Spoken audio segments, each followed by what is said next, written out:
So I was on a roll. I was an executive with a nice salary, annual bonuses and stock options, all the perks. Everything was on track.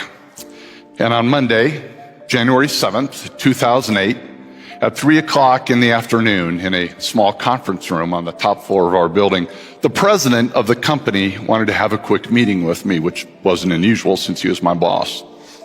But the meeting turned out to be even more brief than expected. He fired me. And I'll never forget how his words just sucked the breath right out of me. And I left the conference room in a dazed state, and I went home and curled up in my bed in the fetal position for 3 hours. And while I could go on in vivid detail about how I felt, what I did to my self-esteem, my finances, and so on, what I now realize is while that event created the greatest amount of discomfort I had ever felt, it was that discomfort, the departure from my ordered life, that forever changed it for the better. What makes you comfortable can ruin you.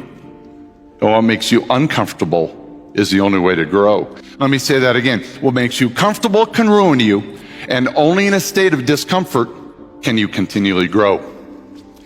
But pretty quickly, I became motivated to start a new journey. And after a couple of years of work with my new team and a PhD friend at the University of Nebraska, we had this epiphany on how to illustrate and apply the science of discomfort and growth.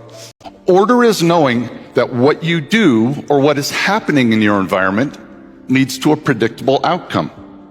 And in predictability, comfort is found. But comfort is also what makes order so dangerous. Because science shows that anytime you continually do something or even think about something the same way, you'll eventually stop growing.